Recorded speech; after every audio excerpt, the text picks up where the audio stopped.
Hello everyone and welcome to the channel. Haven't seen you in a while, so hopefully we'll get back and get lots more videos going up. But in the meantime, subscriber count is at 600. So we've got 600 subscribers in 6 months. Hopefully we'll build on that.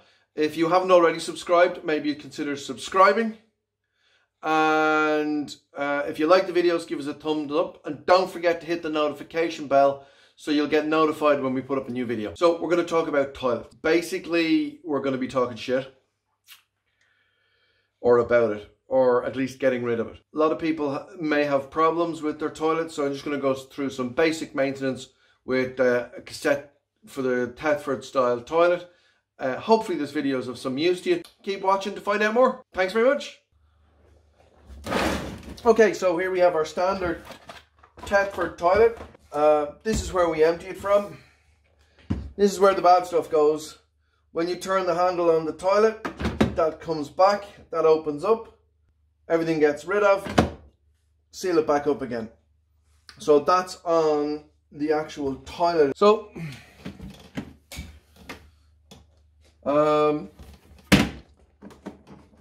this is our open and close feature. So that open and closes the hatch that we saw to get rid of all the bad stuff. Underneath here is where the cassette goes. This activates a knob, which we'll have a look at in a minute and see if we can make some sense of it.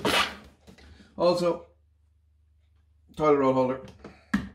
Very, very handy. This is the Thetford C2. This is the one we have in the van. You can get lots of different versions of them, but the cassette seal, replacing it in all the standard versions of it, as long as it's not the ventilated ones, is quite simple and straightforward. So let's have a look at the seal, see what we need to do to replace it, and then come back and have a better look at this. Again, Thetford, there's a couple of other different brands, but Thetford seems to be the very, very, very popular one for camper vans, motorhomes, RVs and the like. Okay, there's two types of seals. There's before 2000, which is this one, and there's an after 2000. This is the after 2000 seal. This is the before 2000 seal. So there's the seal before 15th of June 2000 is when they changed the seal design. We'll open it up and have a quick look. So you'll see, I hope, they are similar looking, but have different designs. So that's quite a tapered seal. That's got some little grooves in it and a ring around it, whereas this one just seems to be a flat seal. So this is the version for the pre-2000. This is the version post-2000. Always check to make sure you have the right seal. Nice and simple. 8 screws. The whole thing comes apart and we replace the seal. How you know your seal needs to be replaced is you can see this is quite flexible.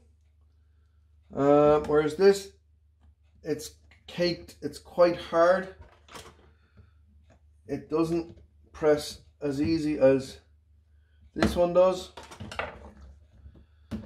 What happens is it dries out, doesn't make a good seal around the flap.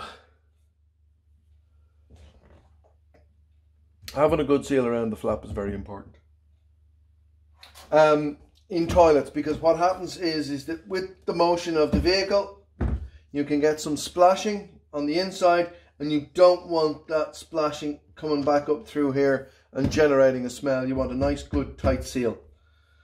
So let's whip this off and have a look at the old seal. I'm using the cordless. Keep them very, very carefully. Now, interesting note, they won't stick to the magnets because they're stainless steel screws. Hence, they won't rust.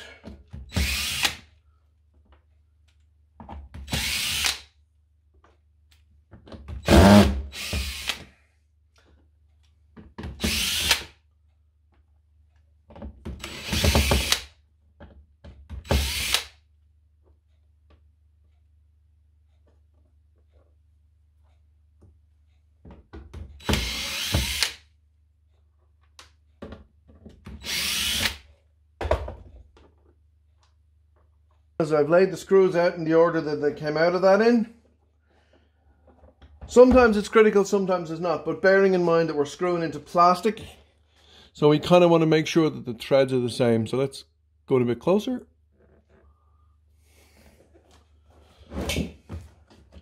So this just lifts up. That's what holds the seal in place. And then we have a look and we compare the seals.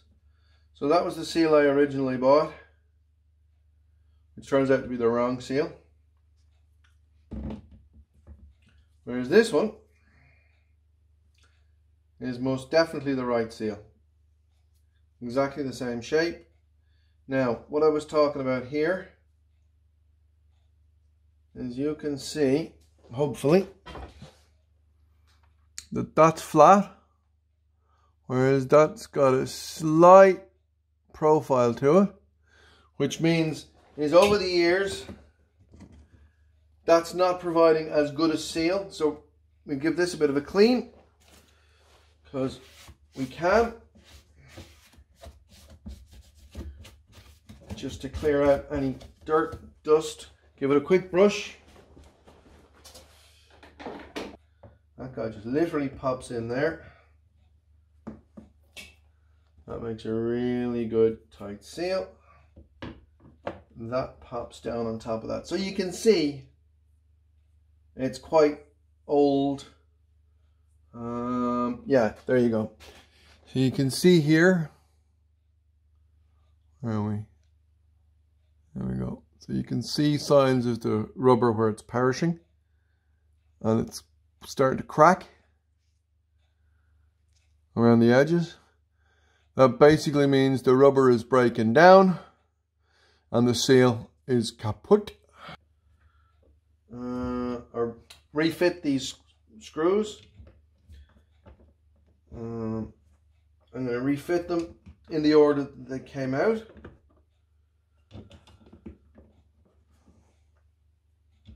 The reason I'm doing that is because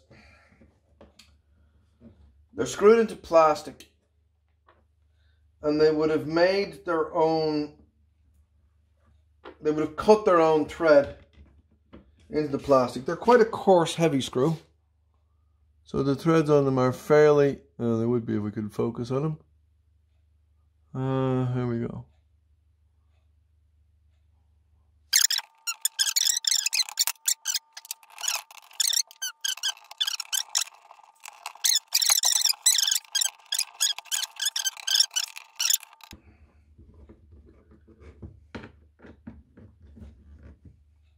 So as you see, as I tighten it down, some of them have more give in them than others. So they are all tight. Now,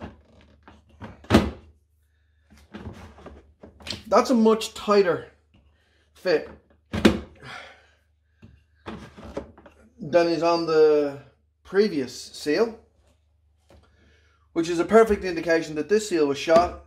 This was going to leak soon. It was going to let smells out. And now it's nice and tight. We have a good seal. A little trick for rubber. To prolong the life of rubber, you can apply some silicone oil to it, and it actually makes it flexible for longer, and it also aids in the seal. Now, so that's just standard silicone oil. So as you can see, according to the tin, it prevents seals becoming brittle. So it basically prolongs the life of the seal. You can also use it on door rubbers, window rubbers, all that kind of stuff. It makes a big difference. I'll put a link in the description below to both the seals and the oil. Now, you can see that that is making a really nice seal that's tight. So that's for the after 2000. This one's for before 2000. So if you've got one of these toilets, that's a very simple way of making sure that you're not leaking any water out of the cassette and that the seal remains better for longer. There's also another seal worth looking at, which is the seal in here. This is the seal on the end of our drain device. And that one looks okay. It's actually not great at all. So there's another seal there. Inside that. And we're going to replace that now. Okay, so that's replaced. And we just pop it back on there.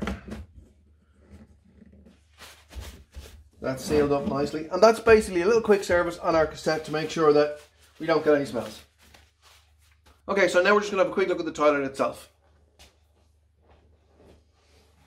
This is where our cassette goes, straight through there.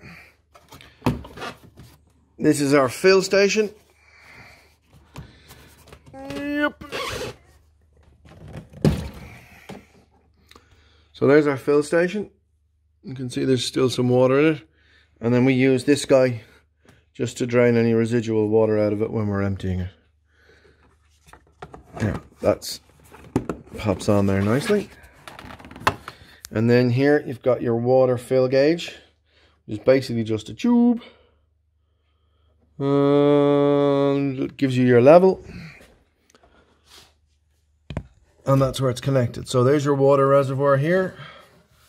And that runs down there. Now, these give problems. See these seals here? They can leak water. Now, as you can see, in here, there's a little bit of water, which means we probably have a tiny dribble just here. And what we need to do is get some Tech 7 product and put it around that so we don't have a leak. We had a leak here before, so we used our Tech 7 product, we sealed it up, and we don't have a leak anymore. So now we need to do exactly the same thing on this one down here to make sure that we don't end up with a water leak inside the... It's very hard to determine where the water's coming from, but usually it's just here.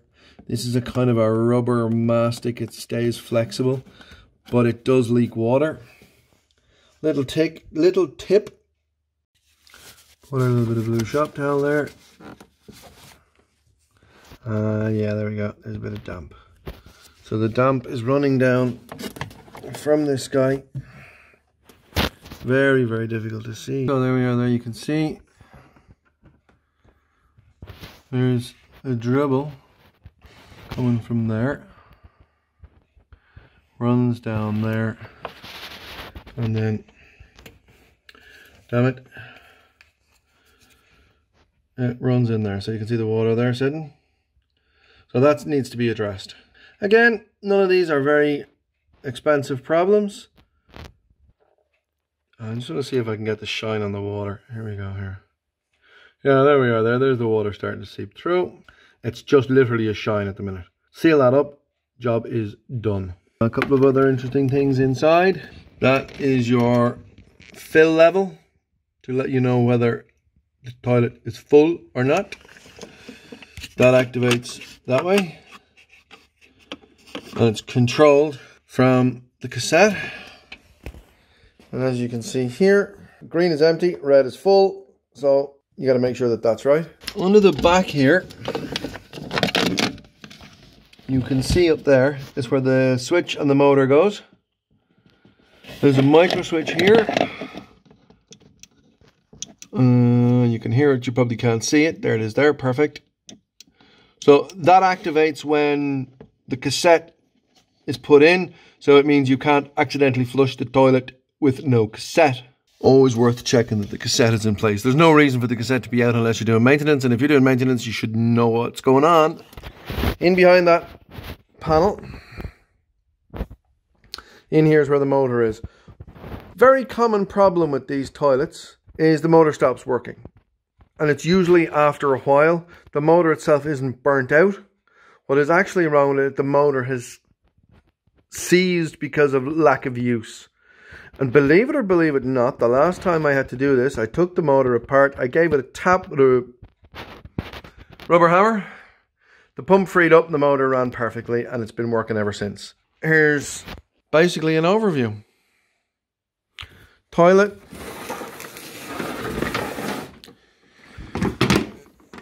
in there. There's the bowl. Quite simple and straightforward. And then back down to our cassette with the new seal on it.